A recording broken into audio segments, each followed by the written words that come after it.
Welcome to the Prodigal and the Priest podcast, a podcast about faith, sports, and two friends from different cultures. Here are your hosts, Joey Scansella and Father Paul Bechter. Prodigal and the Priest and me, March the 12th. March the 12th. March the 12th. March the 12th? March the 11th. Well, this comes out on March the 12th, so you just blew that. Well, Thank there you. it is. Pull back the curtain. We record the day before. Usually we record like the week earlier before, but we've been switching around because of I'm spending... You're still with this tea. Drinking this tea every time is causing a problem. There. It was just an about to drink. I took like the pre-drink breath. I don't even know what that means, but that's great.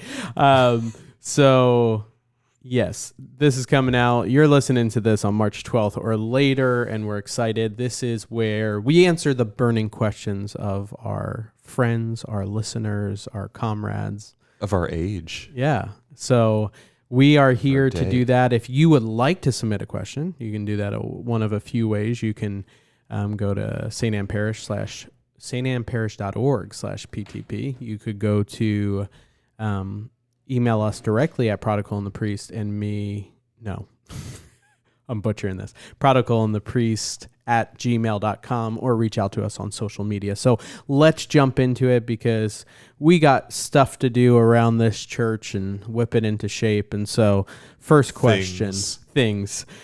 This is from first name, last name. That's what they put as their first name, last name. I actually chuckled. So whoever you are, great job.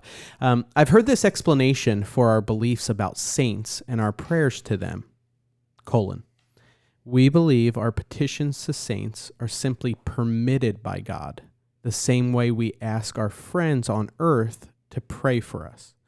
Assuming you all agree with this statement, my question to you is, to what extent do saints then share in the omnipresence, omnipotence of God and all those things? So, thoughts? It's a good question. It's a really thoughtful question. I don't think saints share in the omnipresence of God. Right. Because God is, as the infinite one and the ground of all being, like he is everywhere and in everything. That's not the same thing as pantheism, right? Like this table is not God. That tree is not God. But God is everywhere. Saints are not, especially when we have the resurrection of the body and they have bodies. Right now they're not embodied except for Mary. And Jesus, of course, but he's not exactly a saint. He's something something greater. Right. So anyway, to the question, yes, that's a good way to look at it. That our prayers to saints are like asking you for prayer. Right. That's a really good way to look at it. There's another sort of layer I would add to that, which is that God really likes to work through instrumental causes, through intermediaries. That's why he does things like sends angels as messengers. And I mean, like when you really start to think about like, but are they necessary? Are angels necessary? Is any intermediary necessary? No. God chooses to, and he does so because it elevates and ennobles his creation by making that a part of this process. Like he wants to, God can work in the heart of someone to lead them to conversion or to faith in him by his grace working invisibly. But he really seems to like to make use of us as his instruments to spread his gospel. Like there's something really important. It's not just like, well, I mean, if you want, you can go and spread his gospel. Mm-hmm. He kind of makes it contingent on our cooperation sometimes. Right. Just like with the incarnation itself, right? God could have chosen to save us any number of ways he wanted. He could have just declared us saved. Instead, he chose the path of becoming one of us and dying on the cross. Could have done the Thanos, just snap the fingers. Yeah, the reverse Thanos. Like just snap the other way. Yeah. I don't know how that would work, but yeah. Just the one-hand clap. You know I can one-hand clap, right? Yeah. Okay. Well, no, so does everybody else. There you go. But like he makes his plan for salvation contingent on Mary's yes to the request of the angel. So it's two intermediaries there. The angel giving his message and Mary saying yes. And like the St. Bernard, for instance, has this beautiful reflection on like all creation was waiting, holding their breath for Mary's response. So that's just to give some setup to show like why it also makes sense that God would entrust intercession for certain causes and for certain groups and stuff like that to certain saints. They are like family. They're actually family for us. And so that part makes sense. Why does God allow it? So that he can elevate his creation to playing a part in the mystery of bringing about salvation. Now, but there also is the fact too that we don't know 100% how this works because none of us has been to heaven. And yeah, speak for yourself. But now they're caught up to the third one time. Or, oh wait, that was the other Paul. That was the other Paul. And not that I don't want to minimize either. I mean, this is the reason though we point towards purgatory in the aspect of being 100% purified before we're so. Now it is a little different than me, a flawed human, saying, "Hey Joey, will you pray for me?" And I could forget. Maybe I don't do it in that moment. Maybe I never do it. Compared to a more perfect being that's now united in heaven with the Lord. So just toss in those things. Yeah. One more thing. I almost forgot the second part of the question. Like omnipresence, no, but omniscience, right? God has knowledge of all things. He's omniscient. He has omniscience, all the science. Science just means knowledge in Latin. And so omniscience. I'm trying to find the question. I already moved it. It was three things. Omnipresent, omnipotent, and... Yeah, omnipotent is all-powerful. And all... What was the last one you Omniscience. just... Omniscience. Yeah. So those three. Yeah, omniscience, all knowledge. So omniscience. Yeah, yeah. So saints are not like an omnibus in Europe, England, whatever. Anyway, no one knows what that is. Saints. This is what St. Thomas Aquinas would say in his Summa about the knowledge of the saints. He says that the saints in heaven have the beatific vision; they behold the vision of God, and that doesn't mean that they have full knowledge of everything like God does, but that they see all things in God. And it's kind of like, I don't know, like he'll widen or narrow the scope of how much they know about what's going on earth. And it's this whole mystery of the beatific vision. Kind of hard to explain. It's quite speculative, but St. Thomas always has good reasons for saying what he's saying because he's thinking about how we work and how we're made and how we receive knowledge and stuff like that, and what's different with the beatific vision in heaven versus knowing in the various ways we know things here. So point is, no, they're not omniscient like God is, but it would make sense if they were entrusted, say, like St. Blaise, with as the patron of sore throats and healthy throats. It would make sense if he was granted particular knowledge of those who were asking for his intercession, at least, right? Right. Yeah. So it's kind of a mystery. Really good question. Yeah. St. Thomas Aquinas could explain that a lot better than me. Well, when you get to heaven. But I think I did okay. Yeah. I don't know. Good job. Let's see. Okay. Jean Paul says, So this is, I won't say this is Jean Paul or is it John Paul? Jean Paul. Jean Paul. So this isn't, I wouldn't say this is a negative response to one of our things, but I want to also share that not everybody always agrees with what we say, / people like to share their opinions as well. Half of the time we get questions in the question box that aren't questions, are just like, keep up the good work, or you guys really messed that one up, or I don't agree with you, or things like that. But I've never had someone disagree with me. I don't know what that feels like. Yeah, right. I want to bring up this one because I thought about this a little bit after we answer this question. Okay, so let me go back though before his comment to remember when our friend Jack asked his question about and then back from there, we had talked in an episode about Christmas and saying, man, I struggle with people coming to church who that's not the event they really need. Mm-hmm. We need like a pre-evangelization event. Jack tossed out, well, we have that in the Liturgy of the Hours, different things. Remember, we talked a little bit about this.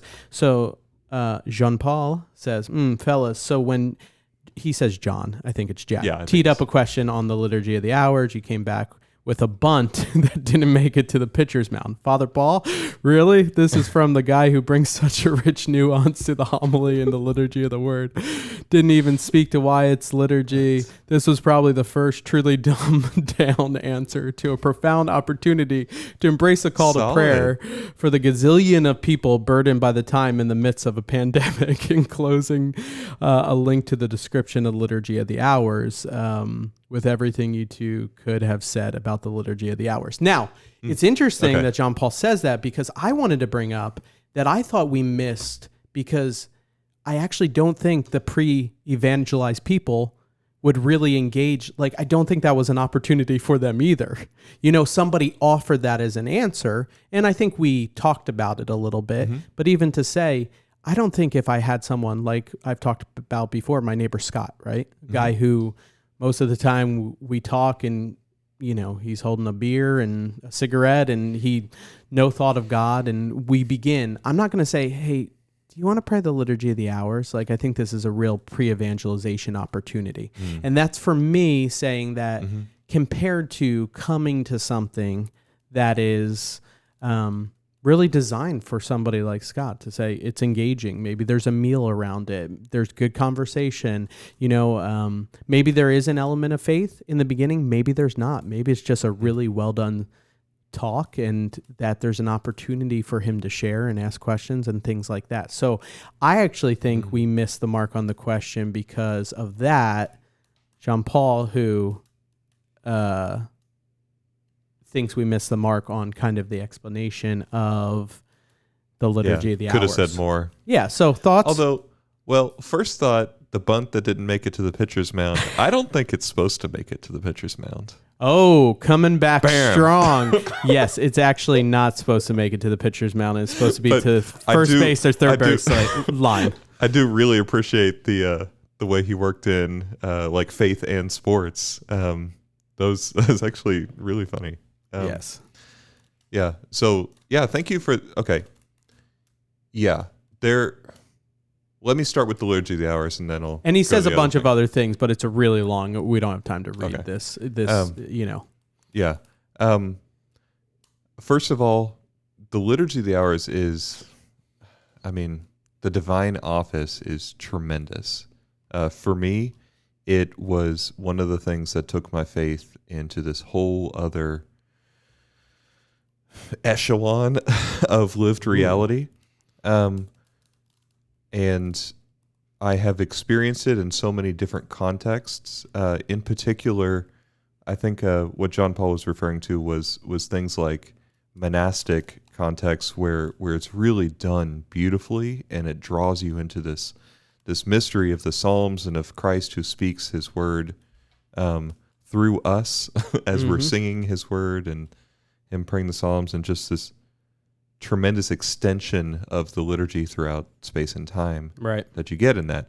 I think if you did bring somebody like Scott to something that was so beautiful, that there would be, and that's probably where Jack was coming from, because I think in the East, it's done up communally, with music and of course incense and bells, I'm assuming, and like it would be a sort of transformative event through its beauty. Right. That wasn't a mass. Right. I think there would be intrigue to the sacredness and the beauty. But what you're getting at is like, yeah, so that intrigue, right? It can captivate you, it can take you. But he's then not hearing the gospel message, right? That Jesus died and loves you, right? Died for you and loves you. So, yeah. Sorry. Yeah, so then like pre-catechumenal things. So by catechumen, right, we mean someone who is studying the faith actively with a desire to become a Catholic. Right, non-baptized. Yeah, someone who has a desire to be baptized and has been formally accepted into this sort of process whereby they move towards baptism. Someone who is pre-catechumenal is someone who you might say is just sort of generically seeking. Yeah.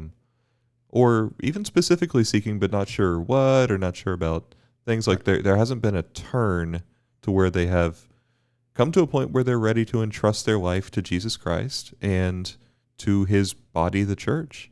So one thing that we have at St. Anne that is particularly apt, suited for inviting those who are seeking in that way, who have questions, is we have a program called Alpha here.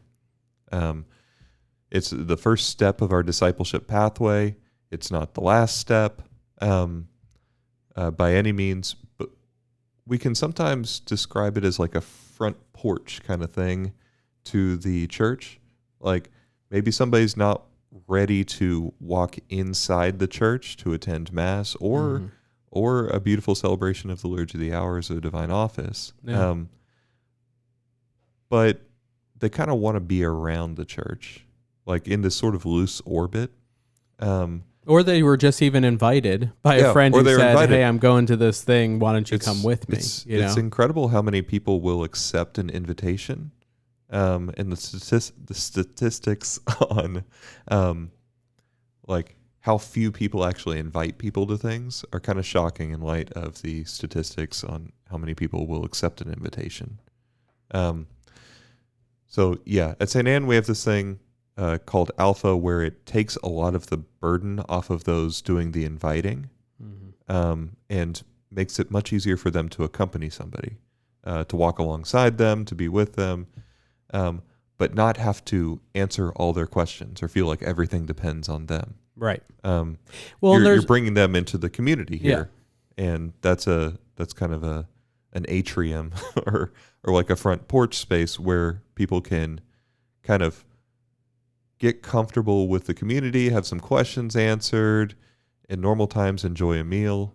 Right now we do Alpha over Zoom, and it works quite well, but really a center point of Alpha in person in normal times was the meal. The food was pretty good. And it was very good. Yeah. Yeah. I thought more about the Christmas one. I'll just toss this out and we can move on.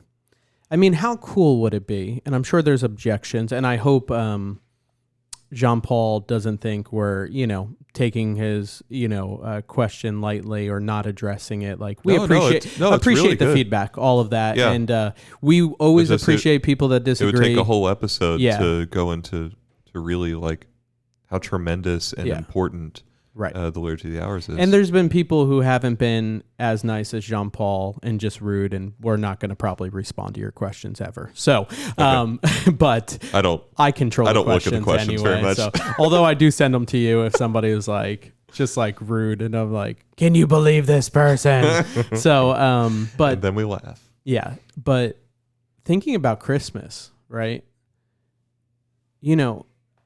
I think about an opportunity where there's sacred Christmas carols that are beautifully done, like a message about literally the Savior of the world coming in, being born in a feeding trough to ultimately feed us through the Eucharist. Like there's ways to craft a message and an event that we're not even saying like for that one is going to capture. And I could say like, Scott, these are awesome Christmas carols and things beautifully done. Why don't you, and your wife come? So, it's looking for those opportunities that I think sometimes we forget about, and we say, well, the Mass will capture them, or this will capture them, and just also thinking outside the box of those people who, they haven't even really encountered the person of Jesus Christ, and even know, like, why did Jesus exist? Those a lot of those basic things. So anyway. Thanks, Jean-Paul. Thank you. Yeah, really, really good question, Jean-Paul. Okay, let's jump to this, because I made a note about this one last night. Brian asks, it's time to settle the debate once and for all. Which is better, Benedictine chant or Gregorian chant? Also, what are the differences between the two? And are there other types? I'm like, wait, is it debate if we don't know the difference? So I think you know this about me. Before going to Franciscan and doing net, I actually studied music for a little bit. I don't know if you ever knew that about me. Yeah. Classical guitar. You hide it well. Thank you. Classical guitar. So I took a few music classes, and I actually went to my shelf to look up a few things. And there was a section in one of the books I remember on music theory that we're doing on Gregorian chant. And I remember writing down this. So I wrote down 3 types of Gregorian chant. There's syllabic, pneumatic, and melismatic. Usually they can be easily distinguished from one another by the number of notes that are sung per syllable. Mm-hmm. So in syllabic chant, each syllable has its own note. Pneumatic chant, each syllable is sung to a small group of notes called a pneum. Yep. And in melismatic chant, each syllable may be sung to a long succession of notes, perhaps as many as 10 or 20. So I pulled that from back in the early... No, not early 90s. Probably early 2000s. Early 70s. I pulled that from a notebook of mine for music theory. I don't think there's actually... Benedictine and Gregorian is just the orders associated with it, right? Like kind of who does it, not so much what they all sing Gregorian chant, right? Yeah. I don't know. Yeah. Brian, it's a good question, but want to clarify a little bit. I love the way it was framed. Finally, time to settle the debate, but I don't think there is a debate because, like, Benedictines sing Gregorian chant. Right. I was like, I don't have anything on Benedictine. I think it's just Benedictine singing Gregorian chant. There is, if you want to make a debate, you can. No, we don't. When you go deeper, because so the breviary, for instance, the breviary is another word for the book that has the Liturgy of the Hours in it, and that is something that, like, as much as that orders my life. And I've made a promise to pray it with and for the people of the church. Like, it really orders the life of Benedictine monks. So much so that they follow kind of a different order to the Psalms. They have a lot more Psalms. They use them in different orders. They follow kind of the order of Psalms that Saint Benedict wrote in his rule, which is you're mostly counting through. From 1 to 50, but then on certain days there's different things. It's a little more thematically done, and shorter. Anyway, the point is, like, you could pit those two against each other and say, like, according to the Roman breviary, or according to the Benedictine breviary, right? Who is better? But they're both using Gregorian chant. It would just be slight differences. Even in some, like, in the Salve Regina, the Solemn Salve, like there's a sort of Benedictine form to it and a Roman form, or rather than Benedictine, a monastic form and a Roman form. To settle the debate, who do you like? Which one? Roman, because I'm not a monk. No, there you go. I like the monks a lot, but when it comes to the breviary, I like the Roman breviary over the monastic breviary. Just where I'm at. Right. Awesome. Settling the debate. Thanks, Brian. Also, really? You weren't impressed with me looking up, like, from the early 2000s my music theory? I am Come on. impressed. You got to toss me a bone every now and then. That's a good sort of description of the different ways that Gregorian chant will sound. Like what you said about syllabic chant, like that's saying, like, I will go to the altar of God, like everything that. Like has a each, bum, bum, bum, each bum, thing gets its own note. Whereas I will go to the altar of God, something like that. That would be numismatic, and melismatic is where you just really dwell on one syllable while you're just like, moving up I will and down. go to the altar of the God. No, like the complete opposite of that. Like, I don't know. I could pull up an example. Yeah, but they're not going to be able to hear it. No, I was going to sing it. So like something in the gradual. The gradual is like a very, here, let's just, Hare Christmas, gradual, okay.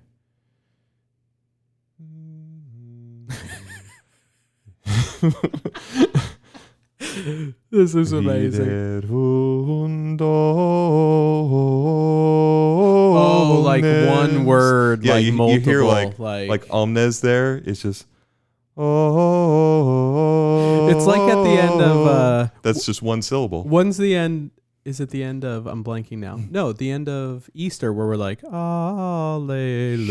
But it's Lent. I know. But you know what I mean? That's exactly it. Yeah. Yeah, like the deacon and it's like, the double one. I want to hear this. The double one that you say all the way through the Easter octave. The A word. Yeah. Okay. Melismatic. There you go. All right. Thanks, Brian. I'm going to save, there's one about St. Joseph I'm going to save for next time because that will be then coming out on the Feast of St. Joseph. I like it. I'm going to jump to Gary for our last question here. Okay, remember, we only have a few minutes, okay? I want to preface this. Okay. Gentlemen, what can you tell me about Melchizedek? I hope I spelled his name right. I hear him mentioned frequently, but I've not seen much information on who he was, what he did. Part 2. Can you recommend a book on angels, not the baseball team? Thanks. There is a book on angels that we had to read in one of my classes. Let me look up that title while you hit on Melchizedek. Isn't that like such a fun name to say? It's a pretty good name. I want a rapper to take that name. Actually, yeah. That would be kind of cool. Okay, go ahead. So he shows up in... What's the chapter? Genesis like 16 or something. He shows up once in the Old Testament very briefly, but with this mysterious thing where Abraham pays him a tithe. And Abraham's kind of a big deal at that point, but you don't pay a tenth of all that you have to someone who is subordinate to you. You pay it to a superior. So that's already a big thing. And the letter to the Hebrews in the New Testament takes that theme up and develops it. That's pretty much all we have on Melchizedek, except for the, I should know this because you are a priest forever according to the line of Melchizedek. Melchizedek, right? Yeah. Is that from Hebrews or is that from a psalm? It sounds like it should be from a psalm, but I don't remember a psalm that says Melchizedek. Oh, yeah, of course I do. Yeah. It is Psalm from 2. Hebrews 7:17. Dang it. Okay. Oh, although there's another thing that says here later on. Psalm 2 or Psalm 110? Psalm 110, yes, 4. Got it. Okay. Yeah, kind of, but you doubted yourself, so I'm not going to give it to you. Yeah, those royal psalms. So Hebrews 7:17 and Psalm 110, 4. Yeah. There are other non-biblical but ancient documents written. Like in Judaism, right? Riffing off this mysterious character, Melchizedek. There's something. Oh, I think it might be a Dead Sea Scroll, like 11Q Melchizedek. So from the 11th cave at Qumran. Something about Melchizedek. I don't remember what it says.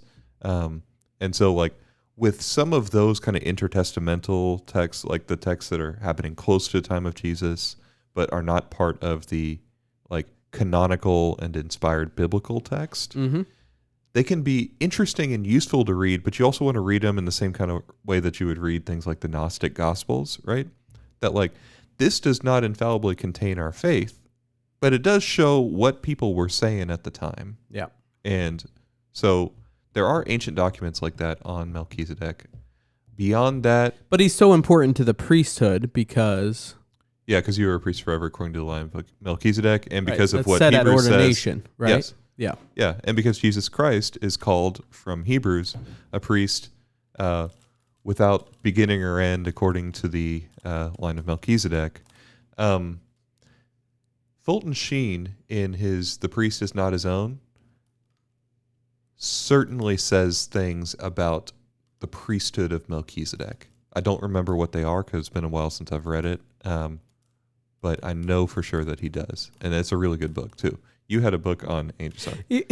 If you hear crinkling, it's Father Paul holding in a Rubik's Cube that he stole from my office and not supposed to have access to. Anyway, yeah, on the angels, I do remember I took, I don't know your opinion on him. I thought he was a great professor. I don't even know if you heard of him, Dr. Mark Miravalli. So he's written a lot on Mary and a lot on the angels. He used to teach 2 classes at Franciscan University, Mariology and Angelology. And I've given out his books a lot and loaned it to people. I actually loaned this book, so if you're listening and have my book, you need to return it, okay? But he came out with one that's... If you give it to me, I'll break into Joey's office and just put it on. It's called Time to Meet the Angels by Mark Miravalli.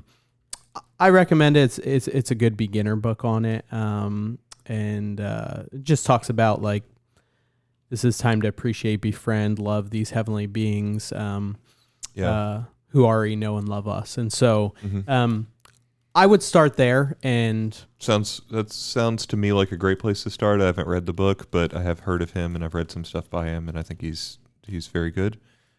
So he was kind of known for the whole. He was a proponent of the adding another Marian dogma, mediatrix of all graces. We can get into that another time, but that's where you've probably heard him. I know he talked to John Paul II a few times about that. Oh, wow. Okay. Saint John Paul II the Great. Sorry. All right. If you're looking for something after that, either follow his sources. That's always a great way to do follow-up work, is to like look at what he's citing in the footnotes or the endnotes.